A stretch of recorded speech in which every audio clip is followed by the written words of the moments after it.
కార్యనిర్వాహక అధ్యక్షులైనటువంటి శ్రీ కెటి రామారావు గారి యొక్క ఆదేశాల మేరకు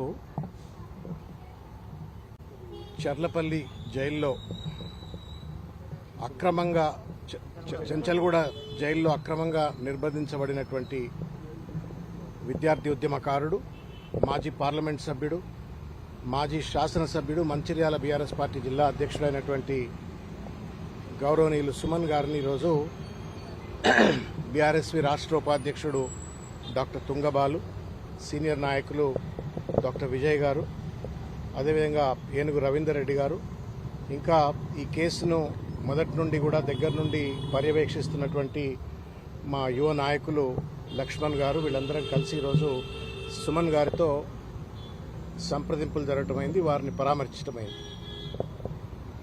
సుమన్ మరో యుద్ధానికి తయారైనట్టుగా ఒక స్ఫూర్తితోటి ఇది అక్రమ కేసు అని తెలిసినప్పటికీ, అక్రమ నిర్బంధం అని తెలిసినప్పటికీ నానా రకాలైన ఇబ్బందులకు గురి చేసి ఆఖరికి అతన్ని ఛార్జ్షీట్లో, ఎఫ్ఐఆర్లో మర్డరర్ అని చెప్పని అడ్డమైనటువంటి చట్టాలు పెట్టి అతన్ని జైల్లో పెట్టాలని ఒక ప్రయత్నం చేసినప్పటికీ కూడా ఏమాత్రం ధైర్యం కోల్పోకుండా మరో ప్రజాస్వామిక యుద్ధం కోసం, ప్రజల పక్షాన పోరాటం కోసం నేను సిద్ధం అన్నట్టుగా ఒక మానసిక సంతులతోటి, చాలా ఒక ఎనర్జీతోటి సుమన్ గారు ఇంటరాక్ట్ అయినారు మాతోటి.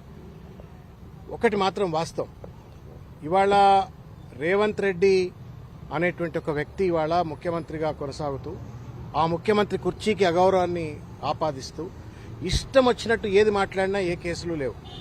కానీ ఒక దళిత బిడ్డ అయినటువంటి వాడు దాదాపు 100 లాఠీ దెబ్బలు తిని 100 కేసులు ఎదుర్కొంటూ తెలంగాణ ఉద్యమంలో కేసీఆర్ సైనికుడిగా పనిచేసి తెలంగాణ రాష్ట్ర సాధనకు తోడ్పడ్డటువంటి ఒక సుమన్ మీదనేమో అడ్డమైన కేసులు పెట్టినారు. ఇది ఎక్కడ న్యాయం అని చెప్పని వాళ్ళ పోలీసులను, ప్రభుత్వాన్ని మేము ప్రశ్నిస్తా ఉన్నాం. ఒక దళిత బిడ్డ సింగరేణి కాలనీస్లో జరుగుతున్నటువంటి అన్యాయాలు, అక్రమాలు, అక్కడ జరుగుతున్నటువంటి అవినీతికి వ్యతిరేకంగా గళమెత్తి ఒక మాట ఏదో అంటే అది పెద్ద నేరమైనట్టుగా తనని తీసుకొచ్చి జైల్లో బంధించినారు. ఏ చట్టం ప్రకారం అయితే సుమన్ నేరస్తుడు అని చెప్పని జైల్లో పెట్టినారో మరి అదే చట్టం రేవంత్ రెడ్డి గారికి ఎందుకు వర్తించదు? లాగుల తొండలేస్తా అంటే రజాకార్ల భాష, పొట్ట చీల్చి పేగులు మెడలకేసుకు తిరుగుతా అంటే రౌడీ భాష, క్రిమినల్ భాష. అది తొక్కుతా అంటే క్రిమినల్ భాష. రాళ్లతో కొట్టండి అని చెప్పని కార్యకర్తలను ప్రేరేపిస్తే అది క్రిమినల్ భాష. ఏది పడితే అది, ఎవరిని పడితే అది ముఖ్యమంత్రి కుర్చీలో కూర్చొని ఏది మాట్లాడినా అదేమో ప్రామాణికమైన భాష. సింగరేణి కాలనీస్లో 1000 కోట్ల కుంభకోణాలు జరుగుతున్నాయి, అక్కడ ఉన్నటువంటి కార్మికులకు అనేక రకాలైన కష్టాలు, నష్టాలు ఉన్నాయని చెప్పని సింగరేణి కాలనీస్ ను కాపాడుకోవాలనే ఉద్దేశంతో తను ఒక మాట అంటే అది మొత్తం నేరమైనట్టుగా తను జైల్లో పెట్టినారు. తెలంగాణ సమాజం ఆలోచించుకోవాల్సిన అవసరం ఉంది. ఒకవేళ సుమన్ గారు మాట్లాడింది తప్పే అయినట్టయితే రేవంత్ రెడ్డి మాట్లాడింది ఎందుకు తప్పు కాదు, ఆయన పైన ఎందుకు ఎఫ్ఐఆర్ చేయరు? ఇదే మేమే అనేక సందర్భాలలో జూబ్లీహిల్స్ పోలీస్ స్టేషన్లో, ఫిలిం నగర్ పోలీస్ స్టేషన్లో, పంజగుట్ట పోలీస్ స్టేషన్లో, బంజారా హిల్స్ పోలీస్ స్టేషన్లో, ఇదే హైదరాబాద్ పరిధిలో ఉన్న అనేక పోలీస్ స్టేషన్లలో రేవంత్ రెడ్డి తండ్రి వయసు ఉన్నటువంటి ఒక కేసీఆర్ గారిని చంపండి, కొట్టండి, ఉరిదీయండి, రాళ్లతో కొట్టండి అని చెప్పని ఇష్టం వచ్చినట్టు మాట్లాడినప్పుడు ఇది అప్రజాస్వామికము, అనైతికము, ఇది చట్టానికి విరుద్ధము అని చెప్పని మేము కేసులు పెడితే కనీసం ఎఫ్ఐఆర్లు చేయలేదు. ఈ పోలీస్ కనీసం ఎఫ్ఐఆర్ చేయలేదు రేవంత్ రెడ్డి గారి పైన. లేకపోతే ఇవాళ రేవంత్ రెడ్డిని ఆదర్శంగా తీసుకుని మాట్లాడుతున్నటువంటి ఒక ఆయన పేరేం పేరు అనిరుద్ధ రెడ్డి గాని, లేకపోతే జగ్గారెడ్డి గారు గాని, మైనంపల్లి హనుమంతరావు గారు గాని, ఇంకా చాలా మంది రేవంత్ రెడ్డి ఆదర్శ పురుషుడు అన్నట్టుగా ఇష్టం వచ్చినట్లుగా బూతులు మాట్లాడుతూ బెదిరింపులకు ఫత్వాలు జారీ చేస్తేనేమో వాళ్ల పైన కేసులు లేవు. అంటే ప్రత్యేకమైన చట్టం రేవంత్ రెడ్డి గారికి, కాంగ్రెస్ పార్టీకి ఏమైనా అమలవుతుందా తెలంగాణలో? ఒక దళిత బిడ్డ, ఒక విద్యార్థి నాయకుడు, తెలంగాణ ఉద్యమంలో దాదాపు 300 కేసులు ఎదుర్కొన్నటువంటి ఒక సుమన్ కేమో ఒక చట్టం వర్తిస్తుంది. కానీ రేవంత్ రెడ్డి ఎన్ని మాట్లాడినా, నిన్నటికి నిన్న హిట్లర్ అని చెప్పని ఏం మాట్లాడిండో తెలంగాణ సమాజం చూసింది. ఇది ఏం న్యాయమో, ఏం రాజ్యం ఇది? ఇదే నా ప్రజాపాలన అంటే? భారత రాజ్యాంగం తెలంగాణలో అమలు కాదా? కేవలం ప్రతిపక్షం పైన కేసులు పెట్టడం కోసమే భారత న్యాయ సంహిత పనిచేస్తుందా? ఇష్టం వచ్చినట్టు వాళ్ళ చట్టాన్ని చుట్టంగా మార్చుకుని వాళ్ళ బీఆర్ఎస్ పార్టీ కార్యకర్తల పైన, సామాజిక మాధ్యమకారుల పైన ఇష్టం వచ్చినట్టు కేసులు పెట్టే రేవంత్ రెడ్డి ప్రకృతి ధర్మానికి విరుద్ధంగా పోతా ఉన్నాను, రాజధర్మానికి విరుద్ధంగా పోతా ఉన్నాను. ఇవాళ నిన్ను ప్రశ్నించడమే నేరం అయితే మరి నువ్వు బూతులు తిడితే నేరం ఎందుకు కాదు రేవంత్ రెడ్డి? నీ మాటలు తప్పు అని చెప్పనంటేనే నేరం అయితే నువ్వు ఇష్టం వచ్చినట్టు మనుషులను చంపండి, కొట్టండి అని చెప్పని, ఉరిదీయండి అని చెప్పని, రాళ్లతో కొట్టండి అంటే నేరం కాదా రేవంత్ రెడ్డి? మేము పోలీసు వాళ్ళకు కూడా విజ్ఞప్తి చేస్తా ఉన్నాం.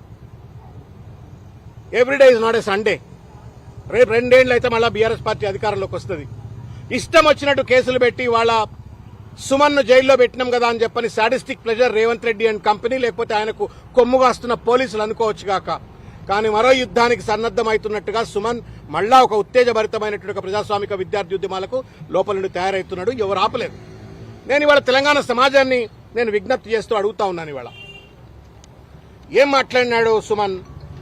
సుమన్ మాట్లాడినటువంటి ఒక పరుషమైనటువంటి ఒక పదజాలం గురించే మాట్లాడుతున్నారు తప్ప ఈ ప్రభుత్వానికి సంబంధించిన పెద్దలు, పోలీసులు కూడా దాన్నే ఛార్జ్షీట్ లో పొందుపరుస్తూ ఇవాళ అతన్ని నేరస్తుడిగా చిత్రీకరించే ప్రయత్నం చేసిన పోలీసులు ఏ ఉద్దేశంతో సుమన్ మాట్లాడినాడు?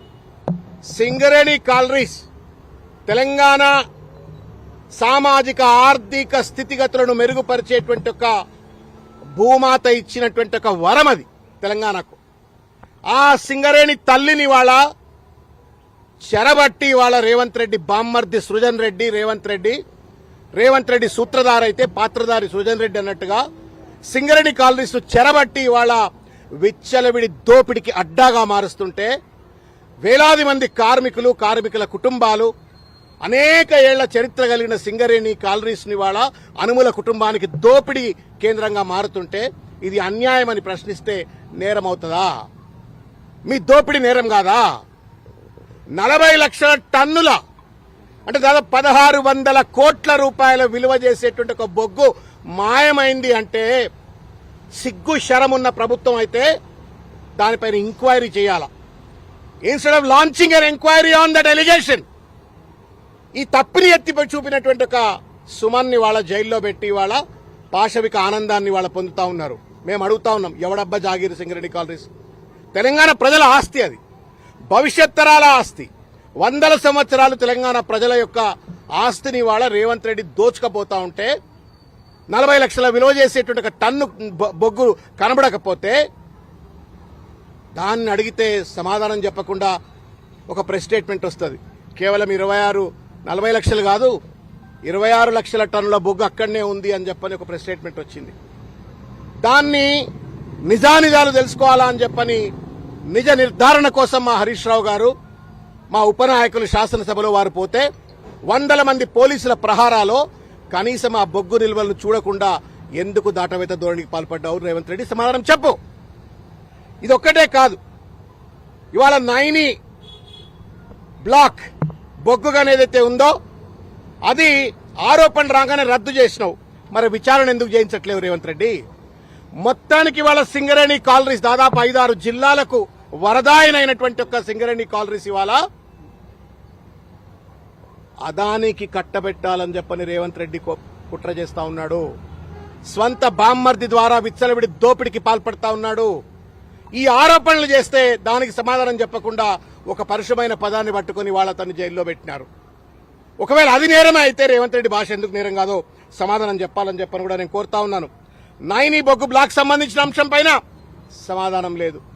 40 లక్షల టన్నుల బొగ్గు కనబడతలేదు అంటే ఎవడు తిన్నాడరా నాయనా అని చెప్పనంటే దానికి సమాధానం చెప్పట్లేరు.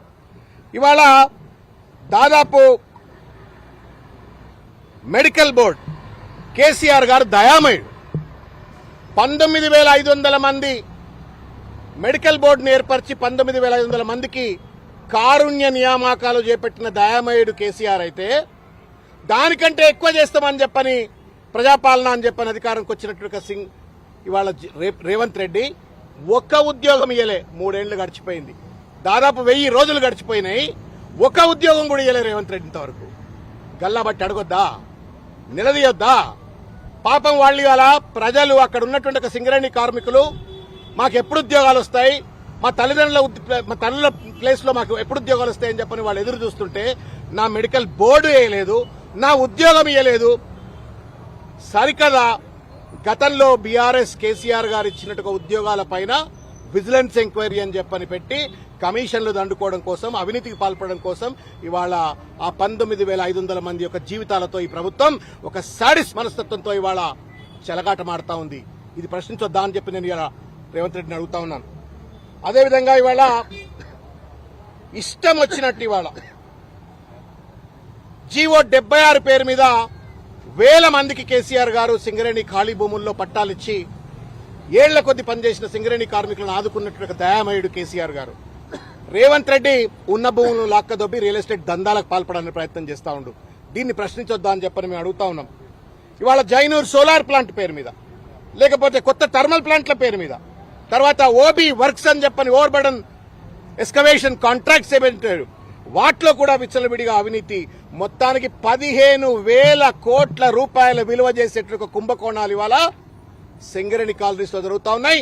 ఈ దోపిడి సొమ్మంతా ఇవాళ ముఖ్యమంత్రి గారి కనుసన్నల్లో వాళ్ళ బామ్మర్ది గారు నిర్వహిస్తున్నట్టుగా సమాచారం వస్తుంటే దానిపైన నా కేంద్రం మాట్లాడదు. 49% వాటా ఉన్న కేంద్రం మాట్లాడదు. 51% ఉన్నటువంటి ఒక తెలంగాణ ప్రభుత్వం ఒక దోపిడీదారుగా మారిపోయి విచ్చలవిడి దోపిడీకి పాల్పడుతూ ఇవాళ సింగరేణి కాలనీస్ ను ఒక మిల్చింగ్ కౌగా మార్చుకుని ఇవాళ అనుమల కుటుంబం బాగుపడే పరిస్థితి కనబడ్డది. ఎవడబ్బ జాగిరి సింగరేణి కాలనీస్, ప్రకృతి ఇచ్చిన వరం. దాన్ని రేవంత్ రెడ్డి వాళ్ళ సొమ్ము చేసుకుంటుంటే ఒక బాధ్యత కలిగిన ఒక జిల్లా అధ్యక్షుడిగా, మాజీ శాసనసభ్యుడిగా, పార్లమెంట్ సభ్యుడిగా, ఆ ప్రాంత బిడ్డగా ప్రశ్నిస్తే పరిశ్రమైన పదం ఒకటి ఏదో దొర్లితే దాన్ని పట్టుకొచ్చి వాళ్ళ అతను అడ్డదిడ్డంగా జైల్లో పెట్టి ఇబ్బంది పెట్టేట్టుగా పరిస్థితి చేస్తా ఉన్నారు. డీజిల్లో కుంభకోణం, జిలిటన్ స్టిక్స్ లో కుంభకోణం, మొత్తం కుంభకోణమానంగా సింగరేణిని మార్చినారు. మేము ఒకటే అప్పీల్ చేస్తా ఉన్నాం తెలంగాణ సమాజానికి. సింగరేణి కాలనీస్ తెలంగాణ ప్రజల ఆస్తి. దాన్ని రేవంత్ రెడ్డి సొంత ఆస్తిగా మార్చుకోవడానికి ప్రయత్నం చేస్తా ఉన్నాడు. దాన్ని కాపాడుకునే బాధ్యత కేవలం సుమందో బీఆర్ఎస్ పార్టీతో కాదు, 4 కోట్ల మంది తెలంగాణ ప్రజలు సింగరేణి కాలనీస్ ను కాపాడుకోవాలా. కేంద్రం 49% వాటా ఉన్నప్పటికీ కూడా వాళ్ళు నోరు విప్పకపోతే కూడా వాళ్లను ముల్లుగర్ర పెట్టి పొడవాలా. ఇవాళ రేవంత్ రెడ్డి ప్రభుత్వాన్ని కూడా ముల్లుగర్ర పెట్టి పొడవాలా. ఈ యొక్క ఉద్యమం, సింగరేణి కాలనీస్ ను కాపాడుకునేటువంటి ఒక ఉద్యమం సుమన్ను జైల్లో పెట్టి ఆగిపోయింది అనుకోవచ్చు. ఇది ఇప్పటికి ఆగదు. బీఆర్ఎస్ పార్టీ తప్పనిసరిగా ఇంకా బలమైనటువంటి రీతిలో సింగరేణి కాలనీస్ ను కాపాడుకుంటాం. సింగరేణి కాలనీస్ లో ప్రతి కార్మికుడికి న్యాయం జరిగేంత వరకు మా యొక్క ప్రజా పోరాటం ఇట్లనే కొనసాగుతుందని చెప్పని తెలియజేస్తాం.